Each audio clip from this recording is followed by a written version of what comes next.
everyone, this is Kavita, Certified Empowerment Coach and Hypnotherapist, and you are listening to the Enlightened Heart podcast, where we explore topics that empower HSPs and empaths to go from surviving to thriving in the world.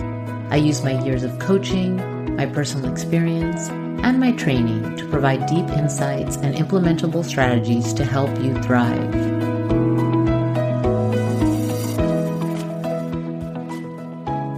Are you feeling the pull to follow another path? Have you been following all the societal rules of what makes a life well lived and still feel like there's something missing?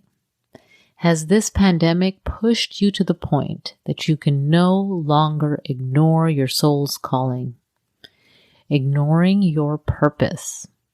If this sounds like you, listen in to find out more about how to find your life purpose. Hello, everyone. So today I am excited to talk about your life purpose. What is it and how do you find yours? This is a question I get asked a lot.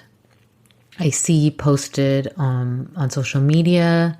And since this has come up so much, I decided to do an episode so that I could discuss this topic. So first, I want to talk about the definition of a life purpose. So in other cultures and religions, it can be called Dharma. So Dharma is a word in Hinduism that can be defined that your specific path in life. And so, it is what you're here on this planet to fulfill. And according to Britannica Online, the definition is in Hinduism, Dharma is the religious and moral law governing individual conduct and is one of the four ends of life. In addition to the Dharma that applies to everyone, consisting of truthfulness, non-injury, and generosity, among other virtues, there's also a specific dharma or svadharma to be followed according to one's class status and station in life. So, that can be based on where you're born, the family you're born into, the country you're born into, and the situation you're born into. And then, according to Buddhism, Dharma is the doctrine, the universal truth, common to all individuals at all times, proclaimed by the Buddha.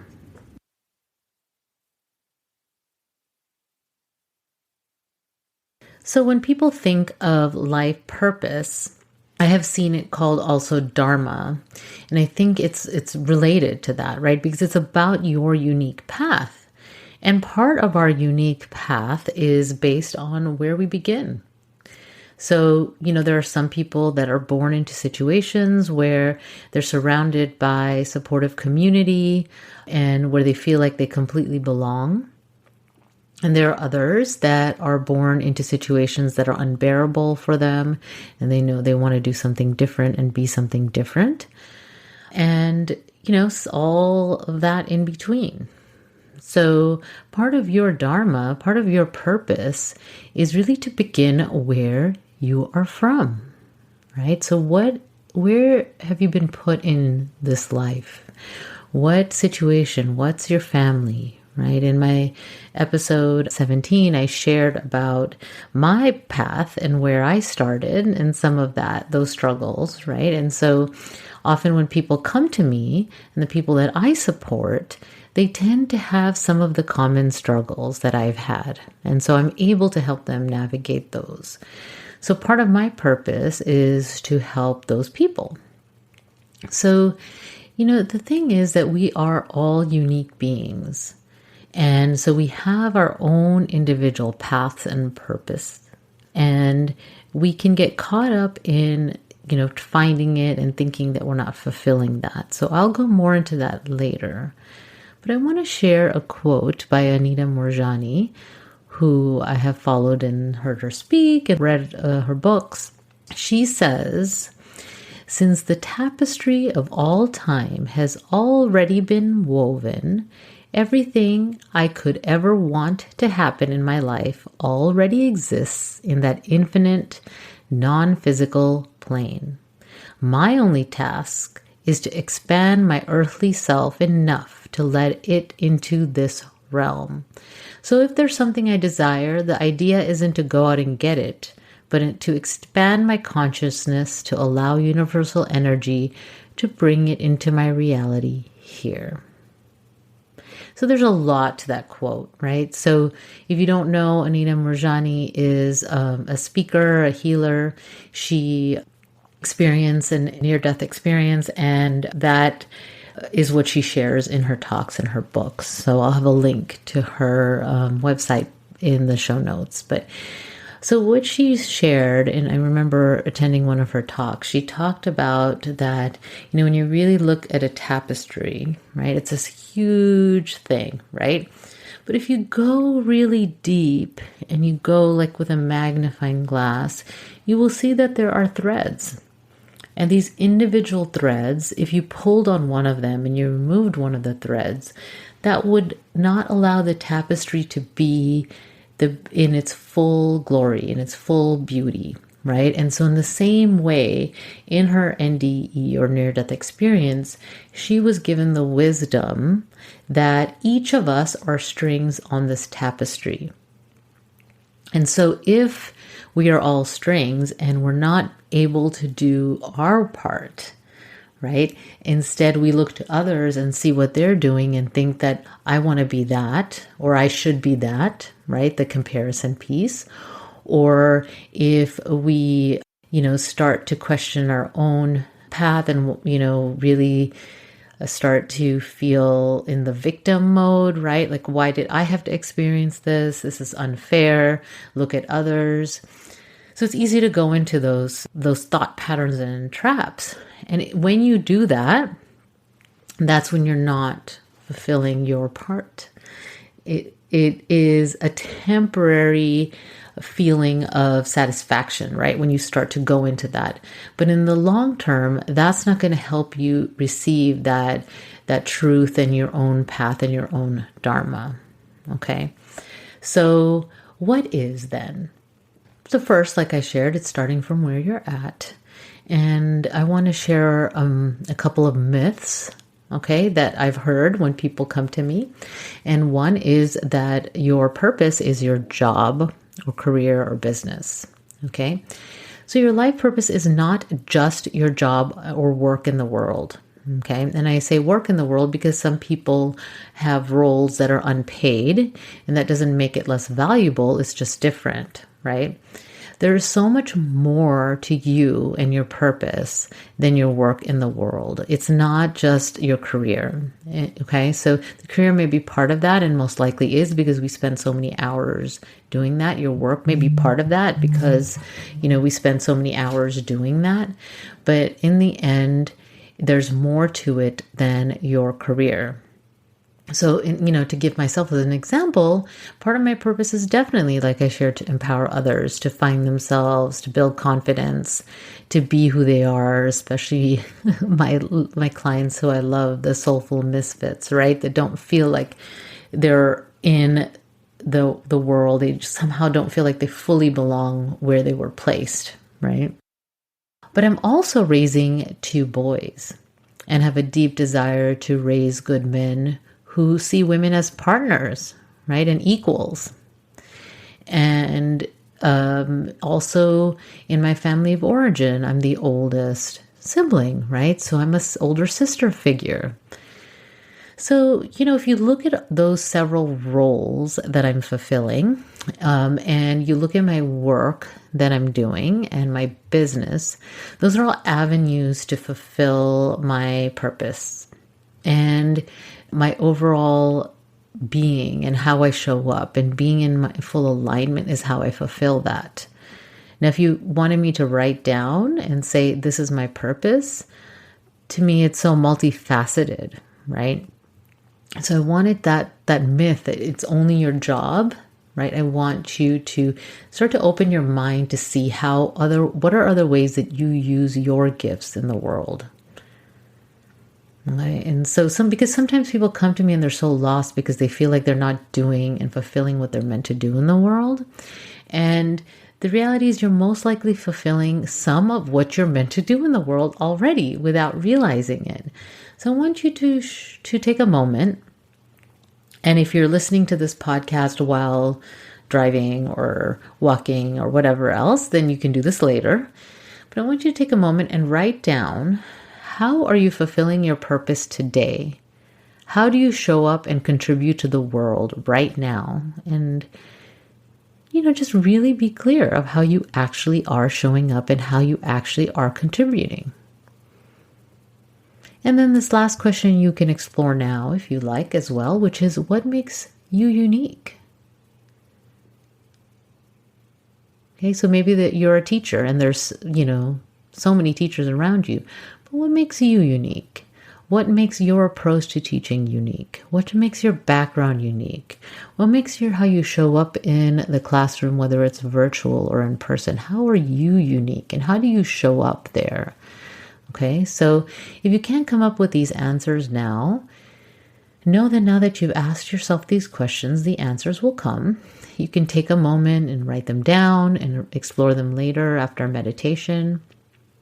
Maybe revisit them when you're ready.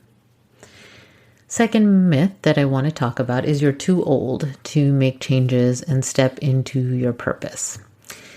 So there is no expiration date. You can and have been fulfilling part of your purpose already.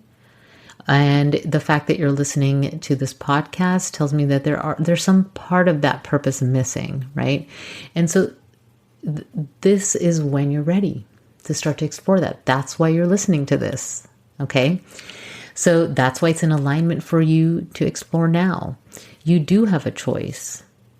You have a choice right now. You can ignore this inner calling that you have, or you can choose to listen to the call of your soul and start to explore, right?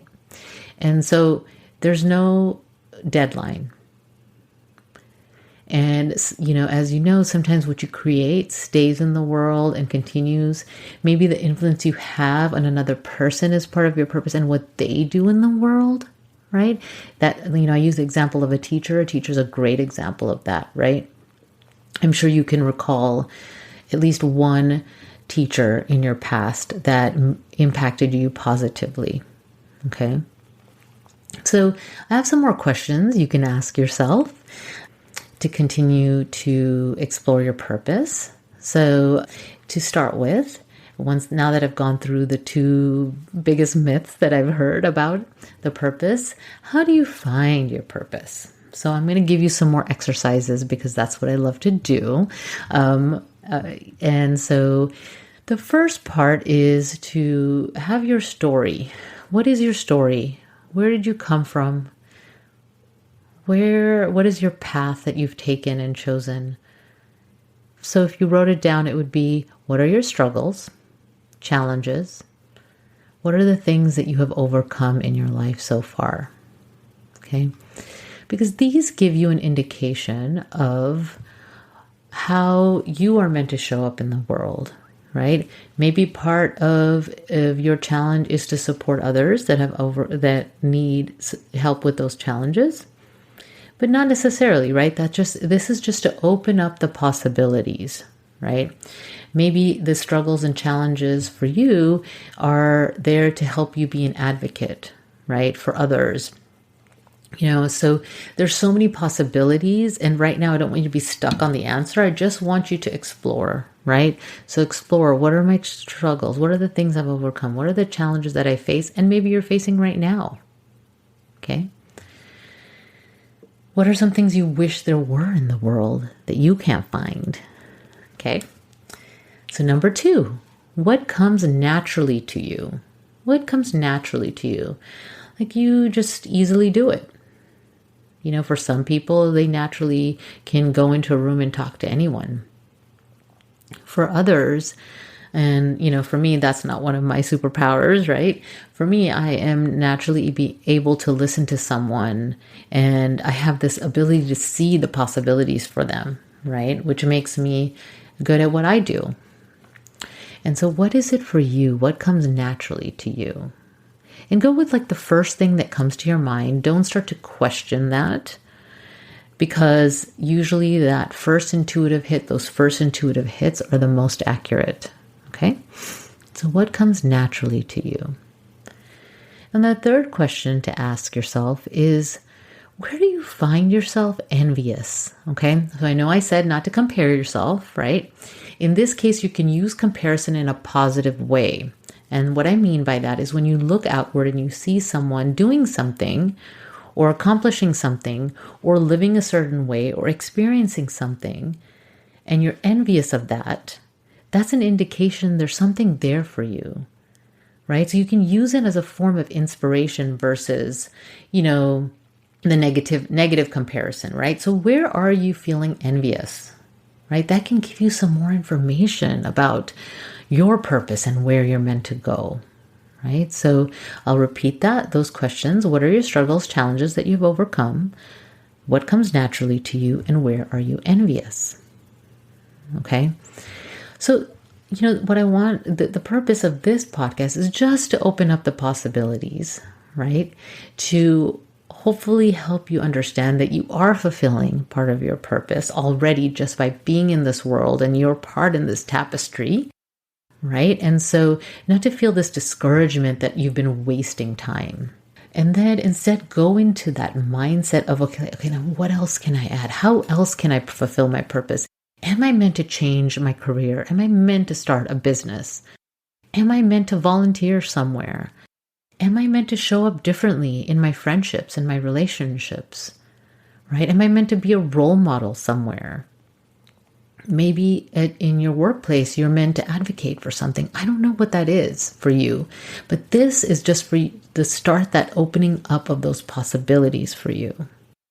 And so know that when you try to make changes, your ego mind will come in and keep you on the path you are right now, right? It knows that because doing this has kept you safe, right? So let's keep doing the same thing. So having a little bit of fear does not mean you're on the wrong path, right? And so learning to discern, between what is the fear that is actually an indication that you are going the wrong way versus the fear that is like the butterflies in your stomach, right? That's going to be really important for you when you're moving forward. And then also knowing that the full path may not be clear to you, okay? You're going to have to take one step at a time. And as you take those steps, the next step will be clear. So I'll give you a few tips to end this on life purpose and this episode. So the first tip is receive support. Okay, if you're not clear, if answering these questions were not clear for you, I would reach out and, schedule some calls, look out for support, and when you're ready, the teacher will come. So if I'm feeling aligned, I have a link where you can schedule a free clarity session. It's a no obligation session, okay? And you will talk about what you're struggling with and what are some things to help you in overcoming those struggles. And then at the end, we talk about working together if it's a good fit or not, right? And so that's complimentary, and you can schedule and apply for the spot below, and there'll be a link in the show notes. And the other part is, if you're not ready for that, make sure you start to surround yourself with people that have put themselves out there. Surround yourself with people that are willing to pursue their dreams, because others may feel triggered when you follow your dreams and you try to follow and make changes. So people feel threatened because of the fact that you can be a reminder to them of the fact that they're not following their dreams, right? And they're not following their purpose, or they're not trying to figure out what that is for them, because there's this inner part of them too that is wanting them to do things differently in their life, okay? And then another reason is because when you make changes, it could impact them in some way, shape, or form, and this is most likely seen in the people closest to you, right? Because when you make life changes, the people closest to you may have to adjust and do things differently as well. So, that's just a couple reasons that when you make changes that, others may react and try to keep you the same, right? And know that most of the time it's an unconscious process. So they are not doing it on purpose, right? They're not saying, I don't want her to change or him to change because I don't want to look at my own stuff, right? They actually feel that it is in their best interest or in your best interest that you not go in that direction, okay? So if you can see it from that light, know that sometimes the people closest to you are not the people to use as support system to make the changes, and sometimes they are, right? And then to create that community outside of yourself, there are communities already out there, right? Or creating that your own tribe, as they say, so that you can receive that that little bit of boost that we all need, right? And not be discouraged by the people around us. And so when you have that community and or a mentor and a coach to help you, it just makes the process so much easier, right? And when you're making changes, that's when your ego mind is going to come in the way. And so if you're working with someone, they can help you to navigate those changes and really see those blocks and the resistance that comes up as resistance, right? And not an indication that you need to stop your movement forward. So, finding your purpose. Hopefully after this podcast, there's this understanding that you are already fulfilling part of that purpose and that it is a multifaceted thing, right? And that if there are some changes you need to make, you can do that and it's not too late. And your purpose is not just your job, okay? So those are some things I talked about. And I just wanted to add this last piece that, your purpose that you are fulfilling may change a little bit as you age, as you get older. Right. And so, I'll give the example of raising my children, right? So as my boys have got older, how I show up for them is different, right? And now they're going to go off into the world. And then that part of my purpose changes dramatically, right? The still continued goal of wanting them to be these men in the world that are, see women as partners. And then there's going to be other things too, right? And so I want them to be successful and happy in their own definition of that. I want them to fulfill their purpose in the world, right? And so, hoping that I can help support them with those things. And, maybe for one phase of your life, right, your work in the world was something. And like maybe you were raising children, and so that was your work in the world. And now your children have gone off and are making their own path, right? And now you want that time and space that you had to be focused on something else. So will it be volunteer work? Will it be a business? Will it be now you have time to learn things and do things for yourself? I don't know what that is, but those things can change as in our lives. So it's not stagnant is my point. Things are not stagnant. So being willing to continue to change and evolve is really important because change is going to happen, right? Whether we like it or not. If there's anything this year that has taught us is that things change. And we have a choice, right? We have a choice to say, okay, things are going to change. Let me grieve the losses the way things used to be, and let me move forward then, right? So, or you can be stuck in craving things to be the way they were before, right? And most likely they won't. So that's your choice point as your life changes. And so this is Kavita with the Enlightened Heart podcast. I will have the links available for you, some of the things I've talked about. And again, if you want to connect with me, you can schedule a free clarity session. And if you haven't received my free gift, I have a free gift called 5 Keys to Overcoming Overwhelm as an HSP or highly sensitive person, an empath. And these tools and tricks can be used for other people that are not HSPs and empath as well. So I will have a link to receive, for you to be able to receive that free gift as well, because I am seeing so much overwhelm happening right now with all the changes in the world. I think this will be such a great starting point for you. So until next time, take good care. Thank you for joining us for the Enlightened Heart podcast, where we focus on issues that are relevant to support highly sensitive people and empaths to thrive in this world instead of just surviving. I created this podcast to support people like you and me. So if you are called, please take a moment to write a review, because you are truly appreciated as a listener, and I would love to be able to share this knowledge with others. Your review is like an invitation for others to join you. Until next time, take good care. Bye.